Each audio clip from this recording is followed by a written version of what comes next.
पडलेली आहेत. 60% मतदान झालेलं आहे आणि त्याचं नेमकं काय आज होणार आहे हे बघावं लागणार आहे. मगाशी अक्षताने जी अपडेट दिली त्या सुनेत्रा पवार ज्या आहेत उपमुख्यमंत्री त्या पुण्याला मुक्कामी होत्या. पुण्यावरनं मुंबईला गेलेल्या आहेत. अर्थात अ, एकूणच राष्ट्रवादी काँग्रेससाठी अत्यंत दुःखाची ही सगळी निवडणूक आहे. मुख्य नेता गेलेला आहे. त्यामुळे राष्ट्रवादीसाठी आनंद तर दूरच, पण एक समाधान फक्त या निवडणुकीमधनं त्यांना मिळू शकतं. त्यामुळे कुठल्याही पद्धतीने बारामतीमध्ये थांबून म्हणजे नागरिकांना भेटून अ, अ, त्यांनी आज ते टाळलेलं आहे आणि त्यांनी मुंबईचा रस्ता धरलेला आहे. त्यामुळे सुनेत्रा पवार अर्थात ते आहे प्रत्येक अपडेट घेत असणार, प्रत्येक गोष्टीचा अपडेट जे आहे त्या बघत असतील. पण प्रत्यक्ष त्यांनी बारामतीमध्ये थांबणं पसंत केलेलं नाही आणि या क्षणी त्या आता मुंबईला रवाना झालेल्या आहेत. अक्षता, काय अपडेट आहे?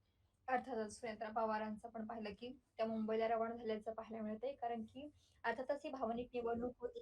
त्यानंतर एकंदरीत वातावरण जे आहे ते तिथलं दुःखद असं होतं. परंतु याच्यामध्ये सुद्धा सर्व पक्षांनी सुनेत्रा पवारांसाठी जे आहे ते प्रचार केल्याचं पाहायला मिळते. पवार घराणं म्हणजे राष्ट्रवादी काँग्रेसमध्ये 2 गट पडले असले तरी सुद्धा शरद पवारांच्या राष्ट्रवादीकडून सुद्धा सुनेत्रा पवारांचा प्रचार जो आहे तो केला गेला होता. सुप्रिया सुळे असतील, रोहित पवार जे असतील, ते सुद्धा या प्रचार रॅलीमध्ये उतरताना पाहायला मिळालं होतं. युगेंद्र पवार असतील, जय पवार असतील, पार्थ पवार हे सगळे या सगळ्यांनीच या निवडणुकीसाठी जे आहे ती धावपळ केल्याचं पाहायला मिळालं होतं आणि आता त्याचा कशाचं चीज आपण म्हणू शकतो. कारण की सुनेत्रा पवार या सलग दुसऱ्या फेरीमध्ये सुद्धा आघाडीवरती असल्याचं पाहायला मिळते. पहिल्या फेरीमध्ये 6,500 मतांची आघाडी त्यांनी घेतल्याचं पाहायला मिळालं होतं.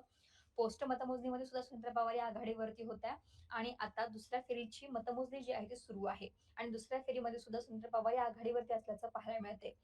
इकडे राहुरीमध्ये सुद्धा जर पाहिलं तर अक्षय कडिले हे आघाडीवरती आहेत. सुरुवातीच्या कलानुसार पोस्ट मतमोजणीमध्ये सुद्धा अक्षय कडिले हे आघाडीवरती होते आणि पहिल्या फेरीमध्ये सुद्धा अक्षय कडिले यांनी आघाडी घेतल्याचं पाहायला मिळते. खरं तर राहुरीमध्ये निकाल येण्याआधीच एका बॅनरनं लक्ष वेधल्याचं पाहायला मिळते.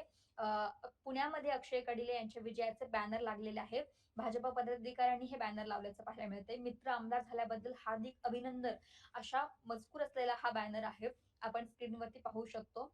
राहुरी आणि बारामतीची पोटनिवडणुकीची मतमोजणी सुरू आहे. परंतु त्या निकाला लागण्याआधीच अक्षय कडिले यांचे पुण्यात विजयाचे बॅनर जे आहे ते लागल्याचं पाहायला मिळते. अर्थातच अक्षय कडिले आणि गोविंद मोकाटे यांच्यामध्ये ही थेट लढत असणार आहेत. महाविकास आघाडीचे उमेदवार आहेत गोविंद मोकाटे. खरं तर शरद पवार यांच्या राष्ट्रवादीकडून 2 एबी फॉर्म जे आहेत ते राहुलसाठी दिले गेले होते. एक म्हणजे प्राजक्त तनपुरेंसाठी आणि दुसरं म्हणजे गोविंद मोकाटे यांच्यासाठी. कारण की शरद पवारांना कुठेतरी किंवा राष्ट्रवादी काँग्रेस यांना वाटलं असावं, की प्राजक्त तनपुरे हे गेल्या काही दिवसांपासून पक्षाशी जास्त कनेक्टिव्ह नव्हते. त्याच्यामुळे कुठेतरी एक बॅकअप प्लॅन राष्ट्रवादी काँग्रेसनं तयार ठेवला होता आणि त्यातूनच गोविंद मोकाटे यांनाही एबी फॉर्म जो आहे तो दिला गेला होता. आणि अर्थातच जो संशय होता किंवा जी धाकधूक होती ती खरी ठरली आणि प्राजक्त तनपुरे यांनी निवडणुकीतून माघार घेतली आणि गोविंद मोकाटे यांची उमेदवारी जी आहे ती फायनल झाली. त्यामुळे गोविंद मोकाटे आणि अक्षय कडिले यांच्यामध्ये ही थेट लढत होती. परंतु या लढतीमध्ये आता कुठेतरी अ, अक्षय कडिले जे आहे ते आघाडी घेताना पाहायला मिळतायत. महाराष्ट्रातील सर्व बातम्यांचे विश्वासार्ह व्यासपीठ, सकाळच्या सर्व सोशल मीडिया प्लॅटफॉर्मला लाईक, फॉलो आणि सबस्क्राईब करा. तसंच सर्व नोटिफिकेशनसाठी बेल आयकॉन प्रेस करायला विसरू नका.